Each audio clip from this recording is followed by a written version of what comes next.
આજે આપણે વાત કરવા જઈ રહ્યા છીએ અમદાવાદનું સૌથી મહત્વનું સ્થળ, અમદાવાદને એકદમ આમ પ્રાઉડલી મોમેન્ટ ફીલ કરાવે એવું સ્થળ, ત્યાંના ડમ્પિંગ સાઇડ. આ જગ્યાએ આખા અમદાવાદનો બધો કચરો ભેગો કરવામાં આવે છે. તમારા ઘરમાંથી નીકળતી તમામ વધારાની વસ્તુ જે તમે ફેંકી દો છો, એ પછી પ્લાસ્ટિક હોય, આઠવાળ હોય, સૂકો કચરો હોય, ભીનો કચરો હોય, કાચ હોય કે બધી જ વસ્તુ અહીં ભેગી કરવામાં આવે છે. એની સાથે સાથે કંપનીમાંથી નીકળતા કેમિકલવાળા પદાર્થો, પ્લાસ્ટિક, કાચ એ બધી વસ્તુ પણ અહીં જ ભેગી કરવામાં આવે છે. આ કચરાનો પહાડ એટલા મોટા વિસ્તારમાં ફેલેલો છે જ્યાં આપણે 3 ક્રિકેટ સ્ટેડિયમ બનાવી શકીએ છીએ.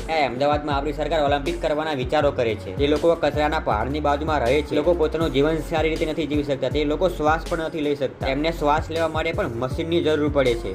કચરાના પહાડમાંથી નીકળતા એકદમ હાનિકારક ધુમાડો તેમના લોકોના શરીરના અંદર જાય છે. તે લોકો તેને શ્વાસ તરીકે લે છે અને કેમિકલવાળા પાણીનો ઉપયોગ કરે છે. અહીંથી નાનાથી લઈને મોટા તમામ વ્યક્તિઓને આ મશીનનો ઉપયોગ કરવો પડે છે શ્વાસ લેવા માટે. જે લોકોની ઉંમર 50-55 પ્લસ છે તેમનું કહેવું છે અમે ચાલી નથી શકતા. એમનું કહેવું છે કે આ કેમિકલવાળું પાણી અને આ ધુમાડાવાળો હાનિકારક શ્વાસ લઈને શરીર આમે કપાઈ જ જેવું થઈ ગયું છે. તમારું શું કહેવું છે કચરાના પહાડ ઉપર? મને જલ્દીથી કોમેન્ટમાં જણાવી દો.